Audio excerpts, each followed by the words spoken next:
This is an all-new 2019 Kia Forte sedan, and Kia says it now looks better and more aggressive. It has ever more technology on the inside, it handles better, and it's more fuel efficient. But that extra efficiency comes courtesy of the new continuously variable transmission, or CVT.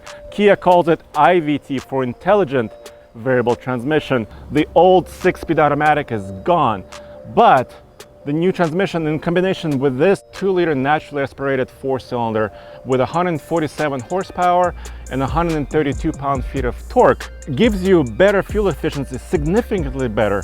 35 mpg combined, 41 on the highway for the CVT, and that's 3 mpg better than the outgoing sedan. Well, let's see how the new CVT or IVT accelerates.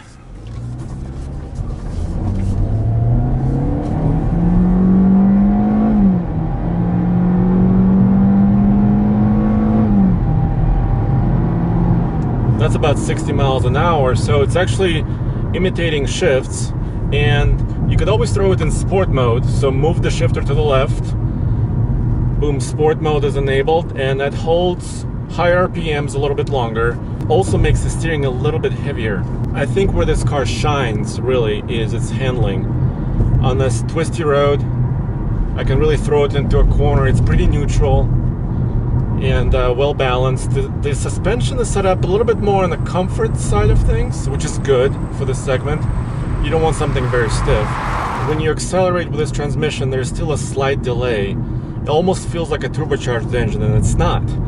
And then once you're accelerating, you let off the throttle, and there's still a little extra push as the transmission winds down. So those typical continuously variable transmission traits are still here. Although in sport mode, when I can shift it manually like this, it will hold gear or imitated gear, and there's up to 8 gears you can choose from.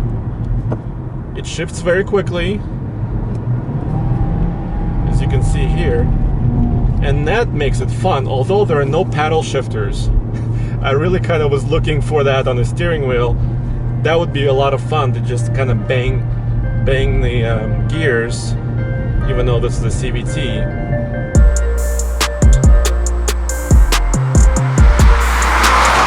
I think they knocked it out of the ballpark with exterior design here. I really love these new headlights. I think they're very distinctive, and they're doing something interesting and unique. They're separating the headlights from the grille.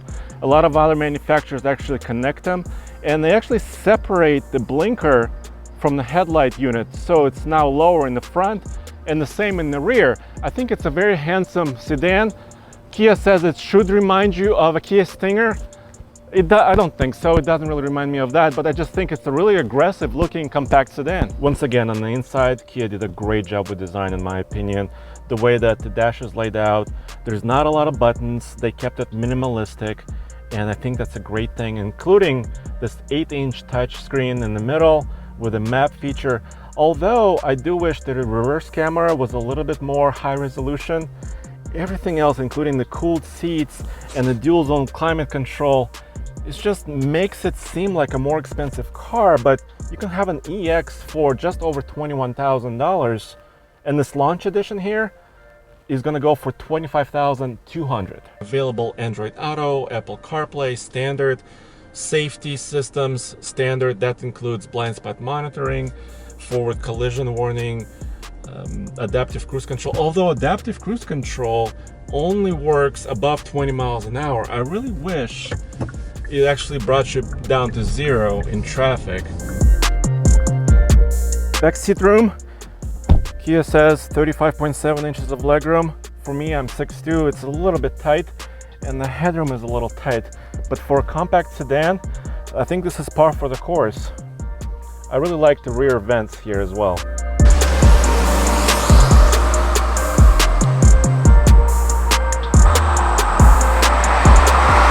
I've been driving the car pretty hard. Fuel economy right now stands at about 24.4. I saw as high as 31.8 or 32 coming in on the highway. So the 35 mpg number that Kia and EPA estimate for combined number is realistic. And another thing that Kia worked hard on is interior cabin quietness, and I can see it's been improved. They even thickened the front glass by 0.5 millimeter to about 4 millimeters now. They were very careful about that, and I can tell it's been improved.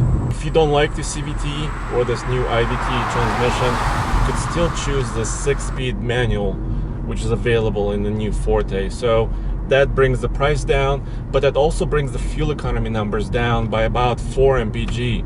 Turns out these new transmissions are very, very efficient. They can choose the right ratio at the right time.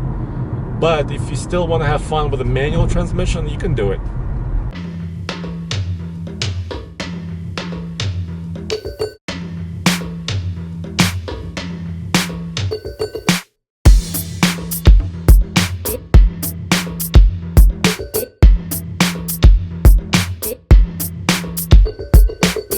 The new Forte also has something called Magic Trunk. It's supposed to open when you come up to it and you have the key on you. So let's see if that works. Hey, look at that. I didn't have to wave my foot.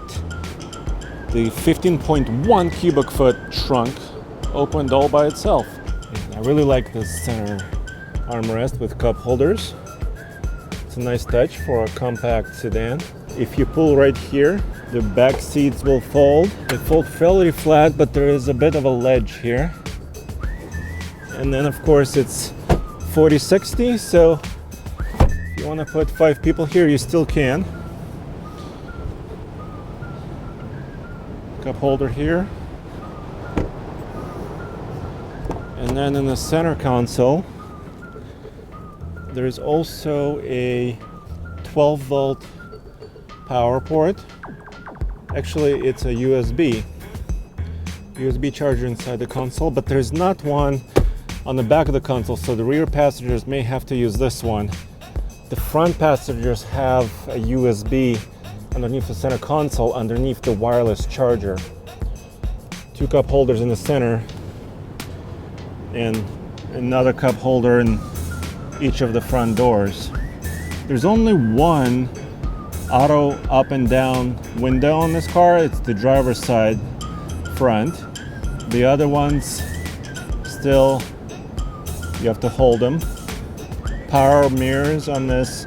And on the floor there is the fuel cap door and trunk release levers. Very simple and very useful. The starting price is $17,690, which is more than before, but it includes more standard features. How does it compare against competition? Well, it's somewhere in the middle. Cars like the Chevy Cruze and the Nissan Sentra start a little bit below this at around $17,000, but the segment leaders, the Toyota Corolla and the Honda Civic, start a little bit higher at about $18,000 and above. So the Forte is straight dab in the middle, and it competes with those cars, the segment leading cars, in almost every category. It has about the same cargo volume, 15.1 cubic feet now, which is a huge amount of space. If you think about it, it's similar to some mid-size sedans. And interior space and volume, and it stands out on technologies because you get standard Android Auto and Apple CarPlay, and also the standard safety suite of technologies, which other manufacturers also include.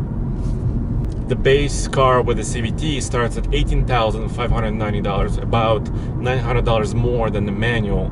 Then there is an LXS model that starts at $19,090. Then there's the S model for $20,190.